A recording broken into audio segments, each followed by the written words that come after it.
আসসালামু আলাইকুম।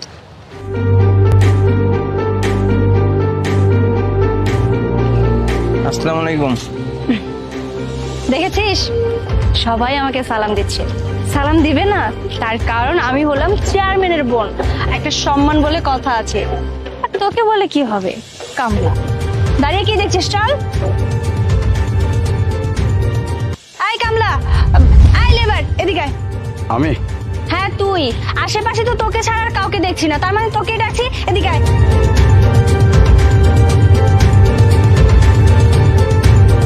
জি বলো।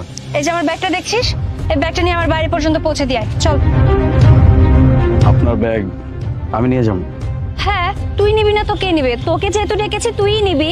আর করছিস তো একটা কামলার কাজ, এই ব্যাগটা সামান্য নেওয়ার জন্য আমি করছিস কেন? তোকেই বলছি মানে তুইই নিবি।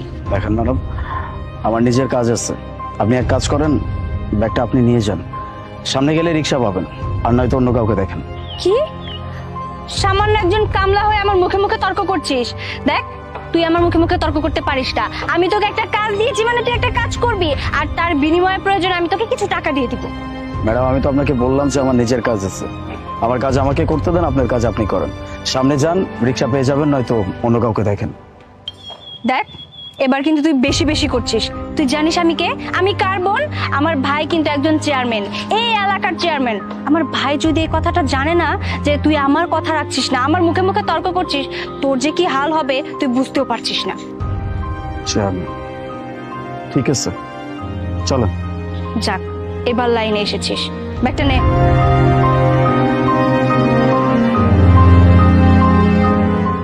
আসসালামু আলাইকুম।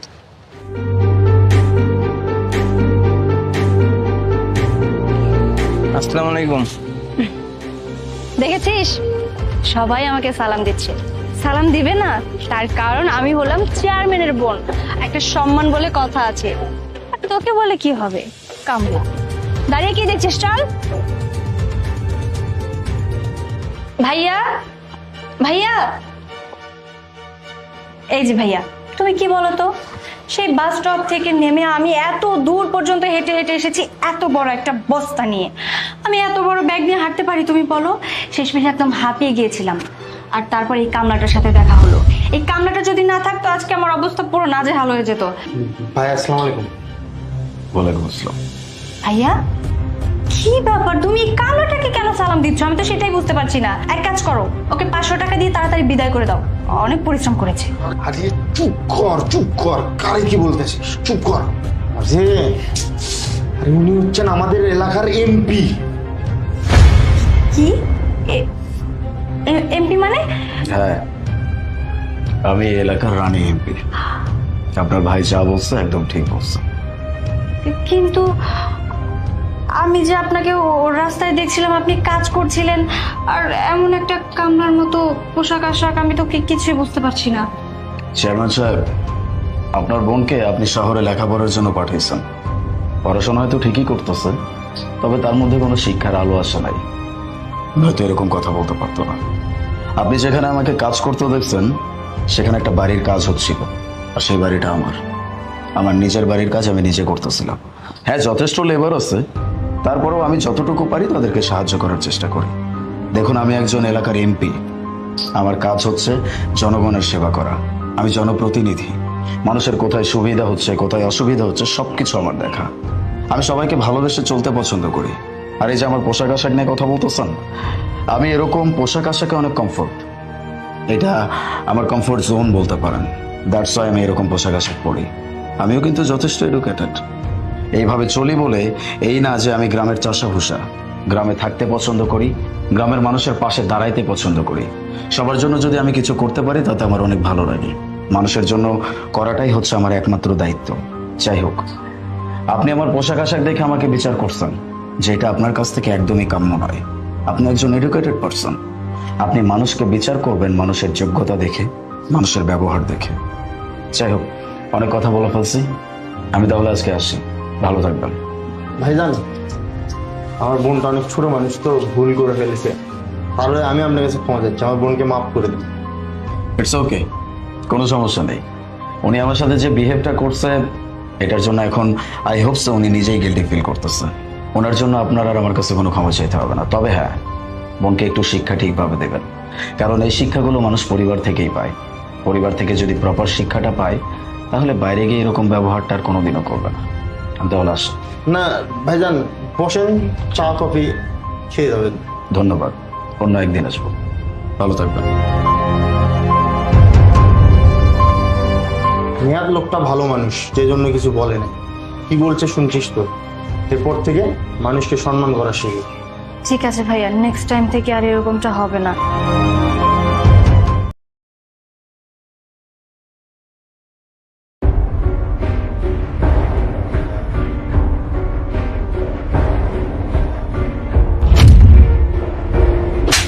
এই বেয়াদবের বাচ্চা, তোর এত বড় সাহস তুই আমাকে জড়িয়ে ধরলি? হ্যাঁ, তোদের মতো ছেলেদের জন্য না আমরা মেয়েরা শান্তি মতো রাস্তায় বের হতে পারি না। রাস্তায় মেয়ে দেখলে জড়িয়ে ধরতে হবে কেন? আপু আমার কথা শুনবেন তো? এই তোর কথা আমি কি শুনবো? হ্যাঁ, আসলে মা বাবারা না ঠিকই বলে, মেয়েদের লাইফটা না একদমই জটিল, ওরা কোনো জায়গায় সেফ না। তোদের মতো ইফটিজারদের জন্য না আমরা মেয়েরা শান্তি মতো রাস্তায় বের হতে পারি না। আর রাস্তায় যদি আমরা বের হই, আমাদের মা বাবা সংকোচের মধ্যে থাকে যে আসলে আমার মেয়ে কি সেফ আছে কিনা। এই তোর ঘরে কি মা বোন নেই? আজকে যদি তোর বোন আমার জায়গায় রাস্তায় বের হতো আর অন্য একটা ছেলে যদি তোর বোনকে এভাবে জড়িয়ে ধরতো, তাহলে তোর কেমন লাগতো? তুই তো ছেলেটাকে জানে মেরে ফেলতি। আমার তো ইচ্ছে করছে এখন তোকে শেষ করে ফেলি। আপু আমার কথা তো শুনবেন। আমি এই কি শুনবো? হ্যাঁ, তোর কথা কি শুনবো? চোরের মায়ের বড় গলা না? একে তো দোষ করেছিস, আবার বলছিস আমার কথাটা তো শুনুন। তোর কথা না আমার খুব ভালো মতো বোঝা হয়ে গেছে। তোকে না এখন আমি এমন শাস্তি দিব, তারপরে তুই বুঝবি। দাঁড়া। এক্সকিউজ মি আন্টি, একটু এদিকে আসুন। আসতেছে আন্টি, তারপরে দেখবি মজা করতে বল। এক্সকিউজ মি ভাইয়া। আপু জানেন আন্টি, ভাইয়া আমি না এই দিক থেকে যাচ্ছিলাম, হঠাৎ করে এই লোকটা আমাকে জড়িয়ে ধরেছে। আসলে আমি কিন্তু ওখান থেকে তোমাদের ফলো করছিলাম। ঠিকই তো, তোমাকে তো দেখে ভদ্রলোকের সন্তানই মনে হচ্ছে। কাপড় চোপড়ও ঠিকঠাক পরেছো। আরে এই মেয়েটা ওর মতো ওর রাস্তা দিয়ে যাচ্ছে, তোমার কি দরকার বাবু ওকে ধরার? আশ্চর্য, তুমিও তো একটা মায়ের পেটে থেকে জন্ম নিয়েছো, তাই না?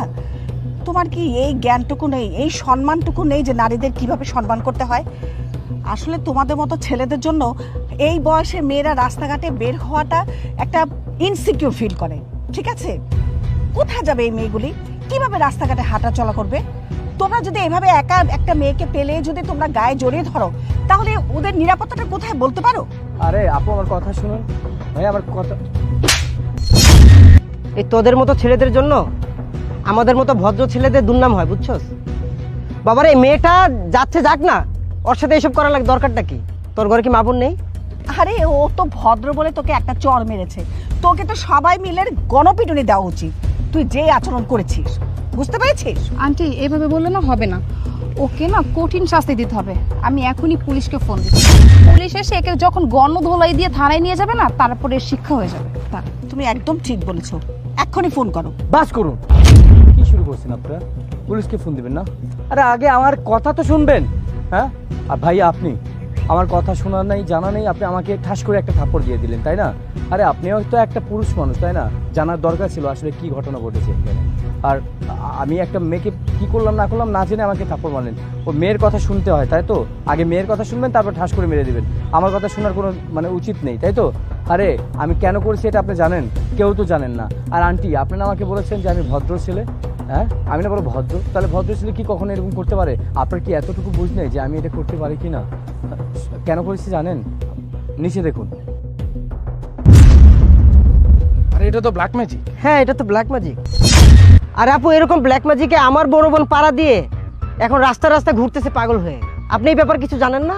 তুমি এটা কি কখনো শুনোনি যে মানুষকে যদি ক্ষতি করতে হয় তাহলে নানান ধরনের তার রাস্তা দিয়ে বা হেঁটে যাওয়ার সময় অনেক ক্ষতি করার জন্য অনেক কিছু ফেলে রাখে?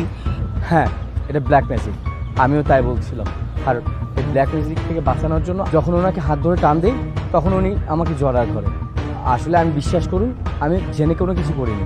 আর আপু আমি আপনাকে কেন বাঁচালাম জানেন? আমার বোন ওই কালাজাদুতে পাড়া দিয়ে মারা গেছে। এই কারণে আমি চাইনি যে কোনো বোন যাতে এরকম কালাজাদুতে পাড়া দিয়ে মারা যাক বা পাগল হয়ে যায়। আপনি তো দেখলেন, এই ভাইয়াও বললো ওনার বোনে কিনা পাগল হয়ে গেছে। এই কারণে আমি টান দিলাম। আমি ইচ্ছাকৃতভাবে আপনাকে টান দেয়নি, কিন্তু আপনি না জেনে না শুনে আপনি আমাকে থাপ্পড় দিয়ে দিলেন, আবার মানুষ ডাকলেন। আপনি কি বললেন? পুলিশ ডাকবেন, তাই না? আপনি যদি পুলিশ ডাকতেন তাহলে আমার মান সম্মান থাকতো, আর আমার ক্যারিয়ারে কি হতো, ক্যারিয়ারটা নষ্ট করে দিতেন, তাই না? আমি জেনে কিন্তু আপনাকে ব্যাড টাচ করিনি, আমি আপনাকে বাঁচানোর জন্য করেছিলাম, কিন্তু আপনি আমাকে ভুল বুঝে থাপ্পড় নিয়ে গেলেন। দেখুন আপু, আমি একটা কথা আপনাকে বলি, আসলে আপু না জেনে না বুঝে কাউকে জাজ করা ঠিক না। আর আপনার কথায় আমার জেলও হতে পারতো, তাই না? আর ভাই আপনারাও কখনো এরকম কাজ করবেন না। একটা মহিলা মানুষের কথা শুনে কখনো এরকম করা উচিত না। হ্যাঁ বাবা, তুমি একদম ঠিকই বলেছো। মা দেখো, আমরা কোনো কিছু না জেনে না বুঝে কত বড় একটা ভুল করতে যাচ্ছিলাম। আসলেই তো আমাদের এই ভুলের কারণে হয়তো এই ছেলেটার জীবনটাই নষ্ট হয়ে যেত, সারা জীবনে হয়তো কারোর দিকে চোখ তুলে তাকাতেই পারতো না। আসলে কি জানো, আমরা যেখানেই রাস্তাঘাটে চলাফেরা করি না কেন, চোখ কান সব কিছু খুলে রাখা উচিত, ঠিক আছে? আর বাবা, আমি আসলেই অনেক সরি, আমার অনেক বড় ভুল হয়ে গেছে। আসলে আমার জানা উচিত ছিল, আমি একজন মুরব্বী মানুষ হিসাবে তোমার কাছ থেকে আগে জিজ্ঞেস করার দরকার ছিল যে কি এমন ঘটেছিল। আসলে আমি তো দূর থেকে চিৎকার চেঁচামেচি শুনেছিলাম, এই জন্যই ভেবেছিলাম যে তুমিও বোধহয় 8-10টা নষ্ট ছেলের মতো। ঠিক আছে বাবা, sorry. We are extremely sorry ভাইয়া, আমরা আসলে বুঝতে পারি না বুঝে আপনার গায়ে হাত দিয়ে দিচ্ছি ভাইয়া, সরি ভাইয়া। আমিও সরি ভাইয়া, না বুঝে আপনাকে অনেক কিছু বলে ফেলছি, সরি প্লিজ। ইটস ওকে, আসি।